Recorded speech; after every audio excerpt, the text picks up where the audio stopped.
Relacionamento abusivo, o relato de quem viveu um amor que rebaixa.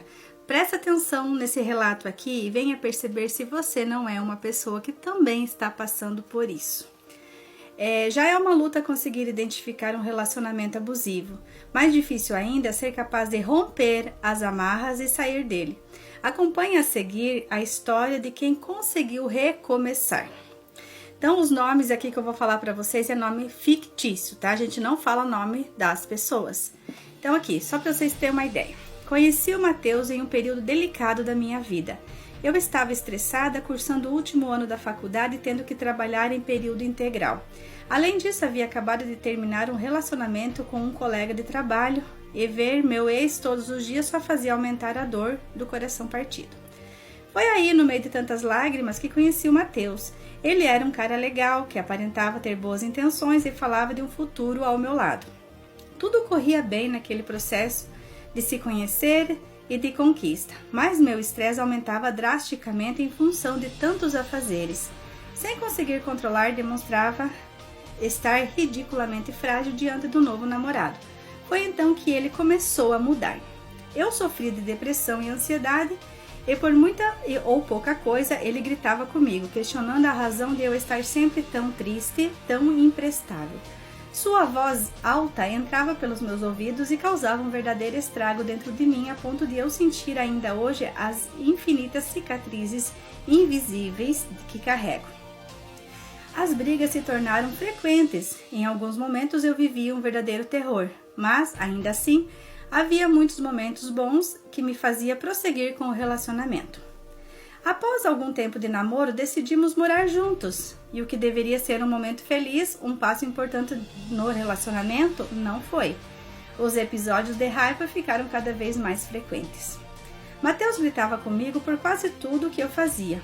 Por eu perder muito tempo cuidando da casa, por fazer amizades com vizinhos. Se eu reclamava por acordar com o barulho do seu videogame de madrugada, eu era taxada de agressor, insensível, insuportável e tudo mais que sua imaginação conseguisse pensar. Não tendo qualquer noção de quantas vezes me refugiei por horas no banheiro, trancado, na tentativa de encontrar algum tipo de segurança para ganhar tempo para mim mesma. Enquanto não conseguia conter as lágrimas, questionava o porquê de ser tão ruim ou porquê de ser alvo de tantas ofensas e explosões de raiva. Não é fácil entender que se trata de violência contra a mulher. Era difícil entender por que alguém tão engajado em causas contra a violência da mulher como eu estava sendo conivente com toda essa história. Afinal, eu continuava nessa relação vendo como minha vida ia se transformando para pior. Muitos anos se passaram e de repente me vi enclausurada dentro da minha própria tristeza, vítima constante de agressões e reproches. O tratamento de depressão se estendia há alguns anos e chegou numa fase do relacionamento que era latente controlar as crises de ansiedade. As feridas emocionais e as péssimas lembranças só serviam para temer uma explosão. Eu agia na defensiva, reagindo com agressividade a qualquer comentário que viesse dele. E isso só causava mais brigas e discussões. Desde menina, eu sonhava em ter uma vida feliz, mas a verdade estava estampada para quem quisesse ver. Meu relacionamento com o Matheus só me entristecia e estava me afundando cada vez mais em minhas próprias lamentações. Sair da inércia é um processo. Pouco a pouco fui reconstruindo minha autoestima e comecei a perceber que sempre que saía da minha própria casa, eu me sentia aliviada. Fui me dando conta de que eu temia a chegada do final de semana, pois passaria longas horas dentro de um quarto. Fui me dando conta de que não é possível viver me sentindo uma prisioneira, de que eu não concordava com as falas dele nem com as acusações, por isso não as devia tolerar. Fui me dando conta de que o relacionamento é feito de duas pessoas e não de uma, por isso, para melhorá-lo, apenas o meu envolvimento não bastaria. Se o outro não entendesse a violência como problema, seria uma grande tolice tentar convencê-lo do contrário. Relacionamento se faz de parceria, consenso e muito respeito. Me senti em uma guerra por muitos anos, perdi a maioria das batalhas, mas hoje o pouco de estima que reconstruí é suficiente para que seja possível levantar a bandeira branca.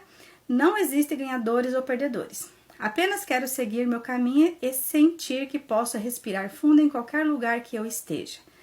Mateus nunca me agrediu fisicamente e nem por isso deixo de reconhecer que vivia um relacionamento abusivo. Não permita, valorize-se, você pode. O amor que rebaixa é dor. Nunca esqueça disso. Você que está passando por um relacionamento semelhante, reflita. Ele te ama, mas está sempre de mau humor. Ele te ama, mas sempre grita com você. Ele te ama, mas quem elogia você são sempre os seus colegas, ele mesmo nem nota, ou pior, critica. Ele te ama, mas na perspectiva de futuro que ele oferece, você não se vê feliz. Pode ser que ele te ame mesmo, sim, mas será que o amor que ele tem para oferecer é o amor que você busca para você? Reflita sobre isso.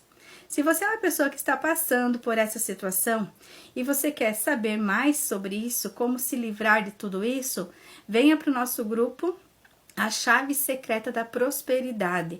Nesse grupo nós trabalhamos também em relação à sua valorização, né? Você se sentir bem, saber escolher bem as pessoas e se permitir viver uma vida plena. Gratidão e até o próximo vídeo.